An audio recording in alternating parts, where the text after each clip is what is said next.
Ampere circular law gives you a easy method to calculate the magnetic field. Magnetic field को calculate करने का एक easy method देता है एम्पियर सर्कुलर लॉ। लेकिन एम्पियर सर्कुलर लॉ पढ़ने से पहले कि वो कैसे मैग्नेटिक फील्ड आपको कैलकुलेट करके देता है, हमें एक कॉन्सेप्ट पढ़ना होगा। That concept is known as Amperian loop. इस कॉन्सेप्ट का नाम क्या है? Amperian loop. एम्पीरियल लूप हमें पढ़ना है। तो देखिए एम्पीरियल लूप क्या कहता है कि आपने एक वायर लिया जिसमें से करंट फ्लो हो रहा है। अब इस वायर में से अगर करंट फ्लो हो रहा है तो ये कुछ मैग्नेटिक फील्ड बना रहा होगा।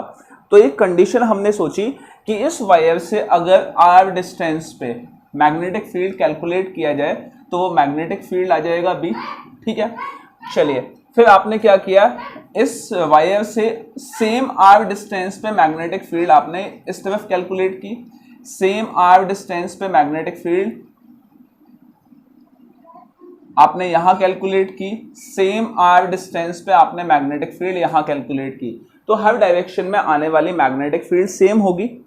क्यों नहीं सेम होगी? क्योंकि मैग्नेटिक फील्ड 3 फैक्टर्स पे ही डिपेंड करती है। एक फैक्टर ये हो गया कि करंट कितना होगा, ठीक है, दूसरा डिस्टेंस क्या है, और तीसरा मीडियम क्या है। तो तीनों चीजें क्या आपने बदल दी? ना तो आपने डिस्टेंस बदला, ना करंट बदला, ना मीडियम बदला। तो मैग्नेटिक फील्ड तो सेम रहेगी हर पॉइंट पे। हर पॉइंट पे मतलब अगर डिस्टेंस चेंज नहीं किया है तो। अब ये जितने भी पॉइंट्स पे आपने मैग्नेटिक फील्ड निकाला है, इन सारे पॉइंट्स को अगर मैं ज्वाइन कर दूं तो ज्वाइन करने के बाद ये जो लूप हमें मिलेगा, इनको ज्वाइन करने के बाद एक जो शेप हमें मिली है, उस शेप को हम कहते हैं क्या? Amperian loop. ठीक है, एम्पीरियन लूप क्या है? एम्पीरियन लूप ये हमने बनाया है, ये इमेजिनरी है लूप, प्रैक्टिकली कोई लूप होता नहीं है। तो Amperian loop is an imaginary loop to find the magnetic field from a wire. एक वायर से मैग्नेटिक फील्ड को कैलकुलेट करने के लिए एम्पीरियन लूप बनाया जाता है। जैसे कि गॉसेस लॉ में इलेक्ट्रिक फ्लक्स को कैलकुलेट करने के लिए गॉसियन सरफेस बनाया जाता है, वैसे ही यहाँ पे एम्पीरियन लूप बनाया जाता है। बस गॉसियन सरफेस और एम्पीरियन लूप में एक डिफरेंस ये है कि गॉसियन सरफेस 3 डायमेंशनल होता है और एम्पीरियन लूप 2 डायमेंशनल होता है। दोनों में अंतर सिर्फ इतना सा है। ठीक है, तो पहले तो हम ये लिख लेते हैं कि एम्पीरियन लूप है क्या, उसके बाद हम लिखेंगे कि इसकी स्पेशलिटीज क्या क्या हैं। तो देखिए,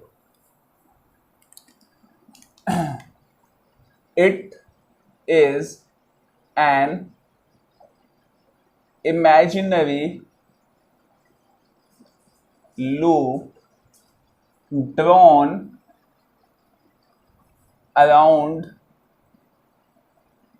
a wire to calculate magnetic field। ठीक है, अब देखते हैं इस एम्पीरियन लूप की स्पेशलिटीज क्या क्या हैं। Speciality of Amperian loop.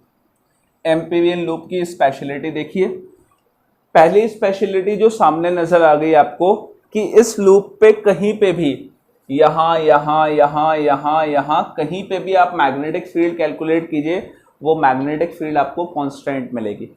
ठीक है, तो एम्पीरियन लूप की पहली खासियत क्या है? मैग्नेटिक फील्ड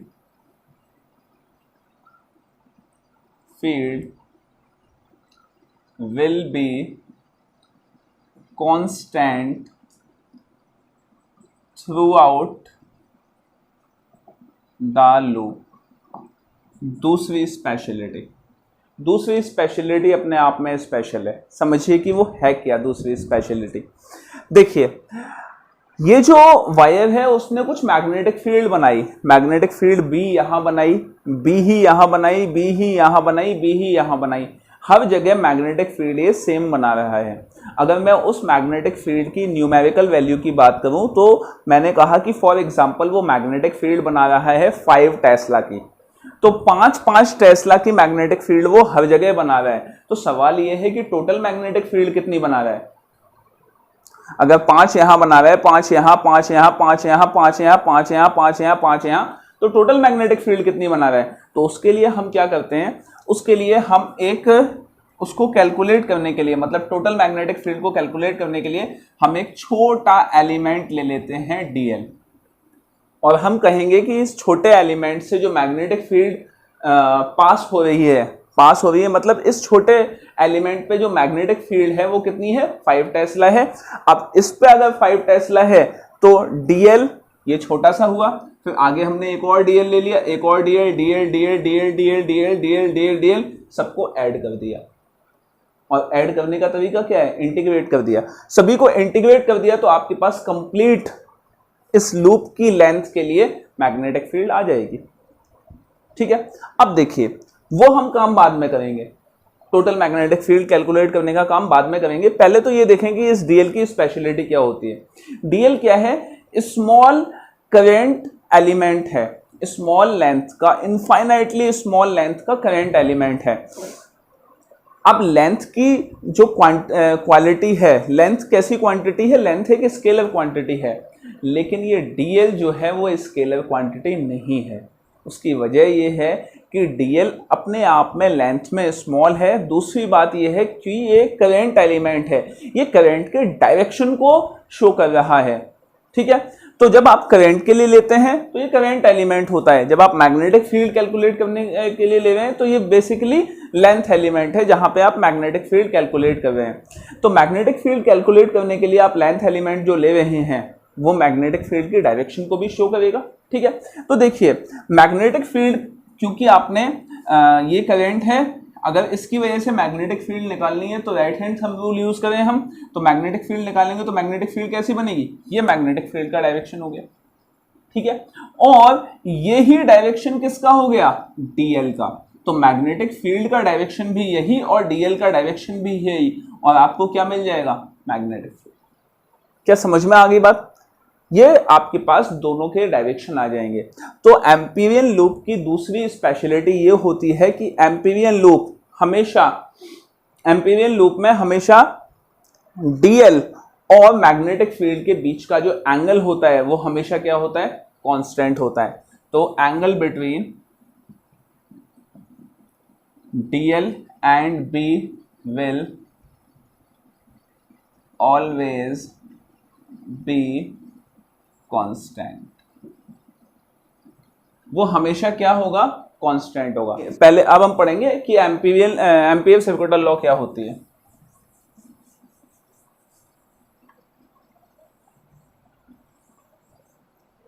देखिए एम्पीयर सर्कुलर लॉ क्या होगी कि आपने क्या किया, एक छोटा सा एलिमेंट ले लिया डीएल, उससे पास कितनी मैग्नेटिक फील्ड हो रही है, बी, तो मैग्नेटिक फील्ड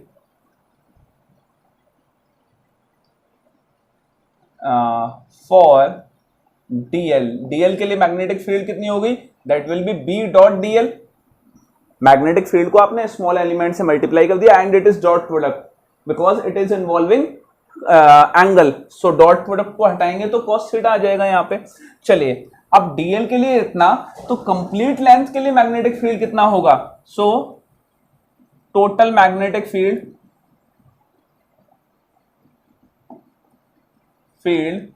फॉर कंप्लीट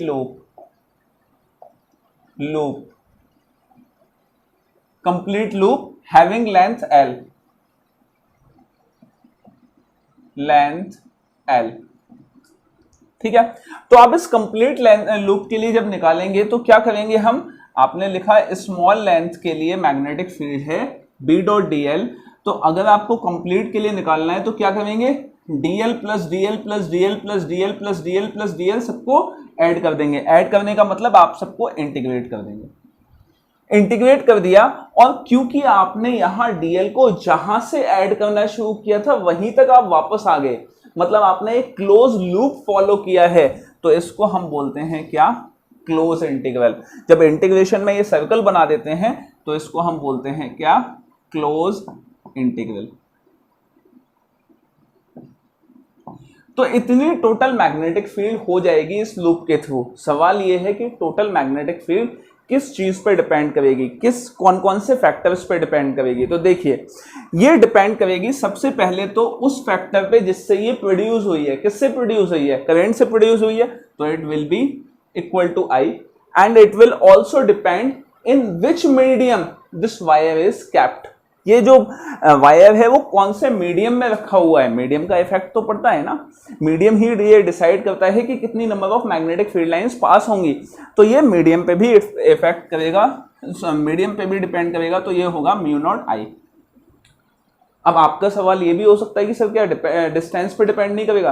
करेगा भाई, बिल्कुल करेगा। जब आप डीएल को इंटीग्रेट कर दोगे तो एल आ जाएगा आपके पास, और L is equal to 2πr हो जाएगा क्योंकि सर्कुलर लूप है, और बी इंटू 2πr नीचे चला जाएगा, तो डिस्टेंस पे भी डिपेंड करेगा। तो this is ampere circular law. ये आपकी कौन सी हो गई?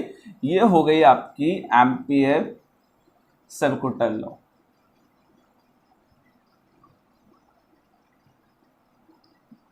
अब इसकी डेफिनेशन लिख लेते हैं हम फटाफट।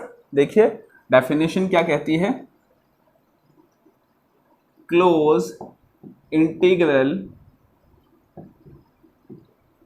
ऑफ मैग्नेटिक फील्ड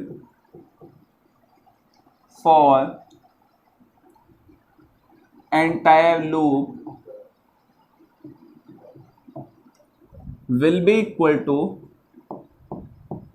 किस किस चीज के इक्वल होने वाली है? Will be equal to mu naught times current, mu naught times current.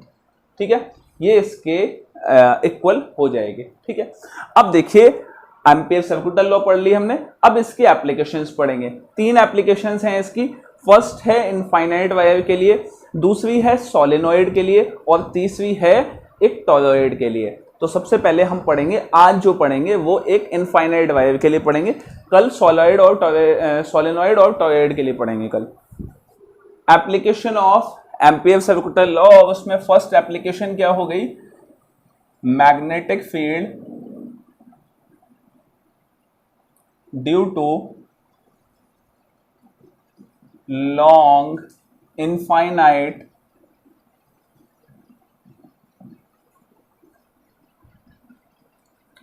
infinitely long, due to infinitely long current carrying conductor।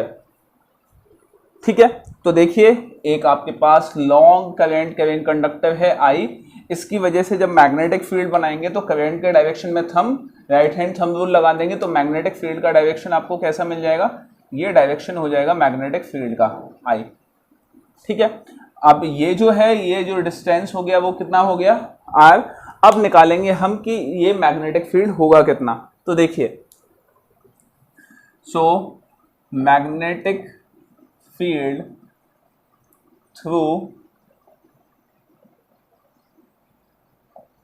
Through Amperian loop, ये इमेजिनरी लूप जो बना दिया आपने वो क्या है? Amperian loop. तो देखिए मैग्नेटिक फील्ड कितना होगा? तो by Ampere circular law, Ampere circular law का फॉर्मूला हम यूज करेंगे। एम्पियर सर्कुलर लॉ क्या कहता है? That is close integral of B dot D L will be equal to mu naught I. ठीक है, अब देखिए ये हो गया नंबर 1। अब आपने बी डॉट डी एल की वैल्यू लिख ली। बी डॉट डी एल क्या हो जाएगा? जब आप इसकी वैल्यू लिखेंगे तो it will be B d l cos theta. अब देखिए जिस डायरेक्शन में यहाँ पे डी एल है उसी डायरेक्शन में मैग्नेटिक फील्ड है, तो दोनों के बीच में एंगल कितना हो गया? Theta is equal to 0 degree, और कॉस 0 क्या होता है? 1।